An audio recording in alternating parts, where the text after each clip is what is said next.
खुलुमबाय लोगोफोर, दिनैनि गोदान रादाबाव नोंथांमोनखौ बरायबाय। नोंथांमोननि थाखाय गुसुं समनि गेजेराव लाबोबाय गोनांथार रादाब। अन्नानै रादाबखौ जोबजासे फारि नायलांदो। गिबि खौराङाव दङ बिटिआरनि गाहाय मावफुं सोद्रोमा मानगोनां प्रमद बर'आ क'क्राझार जिल्लानि फानबारियाव थानाय बोरमा फार्मखौ नायहैदों।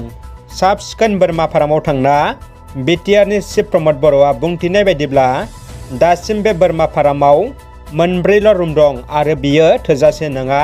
बेनिखायनो बिथाङा बे मोनब्रै रुमखौ बांहोना 20 रुम खालामनाय जागोन होनना बुंदों।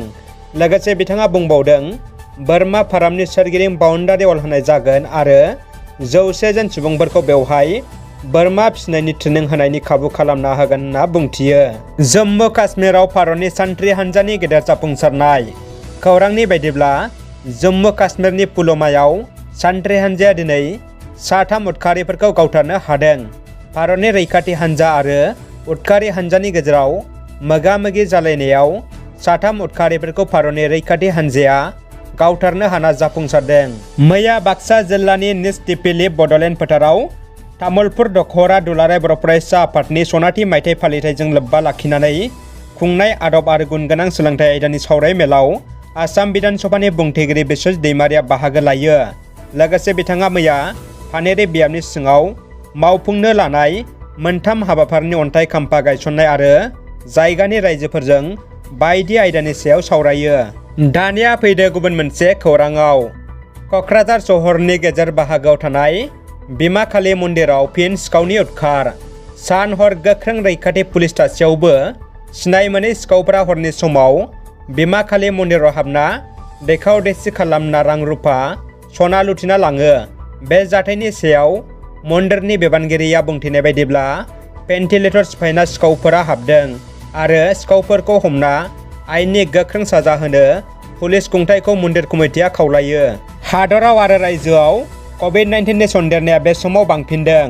भारतनि माखासे रायजोफोराव कभिडनि बांनायखौ होबथानो लकडाउन होनो गोनां जादों आरो बे समाव आसामनि माखासे थावनि आरो सोलोंथाइ फसंथानफोराव बन्द थादों। बेबायदि समाव आसामाव कर'नाखौ लाना लकडाउन जागोन नामा होनना रायजो राजाफोरनि गोसोआव सोंलु सिखारबाय थानाय समाव रायजोनि गिबि मन्थ्रि मानगोनां डक्टर हेमन्त बिश्व शर्मा बिथाङा रोखा खालामदों कभिडखौ लाना रायजोआव लकडाउन जाया होनना। लोगोसे बिथाङा बुंबावदों रायजोआव कर'ना भाइरासआ बांफिननाय बाथ्राखौ बिथाङा खौरां बिजोंनि गेजेरजों बुंथियो। उदालगुरि जिल्ला एबसुनि 40थि बोसोरारि जथुम्माया दिनै जोब्बाय। रबि कछारी मिनि स्टेडियामाव 4, 5 आरो 6 जानुवारि सानथामनि मेहेरगोनां हाबाफारिजों जाबाय थानाय उदालगुरि जिल्ला दुलाराय बर' फरायसा आफादनि 47थि थान्दै जखन्थाइनि हाबाफारिया दिनै जोबथा हाबाफारि। दानिया फैदो जोबथा खौराङाव। राहा गोथे आलाय सिलाय बोराय बुरै बैसोनि सुबुंफोरनि थाखाय गाहाम खौरां।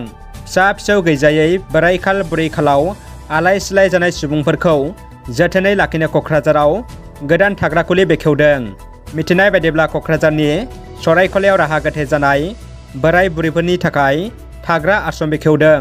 कृष्ण गुरु साखा सेवा समिति क'क्राझारनि नाजानायाव आरो बिटिआर सरकारनि हेफाजाबाव बे सान्ति अल्ड एज आश्रमखौ लुफुंनाय जायो आरो दिनै बिटिआरनि एम गौतम दासआ बेखेवना होयो। बे आश्रमखौ पिस फाउन्डेसनजों सामलायनाय जागोन। न' बां गैजायै आलाय सिलाय सुबुंफोरनो थानाय जानायनि खाबु होनाय जागोन होनना मिथिनो मोन्दों। दासिम बेवहाय 10 सुबुंखौ दोननाय जाबाय आरो गासै 50 सुबुंखौ दोननाय जागोन होनना बिथांमोना मिथिहोदों आरो सोरबाफोर आलाय सिलाय दंबोला बिथांमोनाव खौरां लानो हागोन होनना फोरमायो। रादाबा एसेनोसै लोगोफोर। रादाबखौ जोबजासे नायनायनि थाखाय गासैनिसिमबो गोजोननाय बावहरबाय।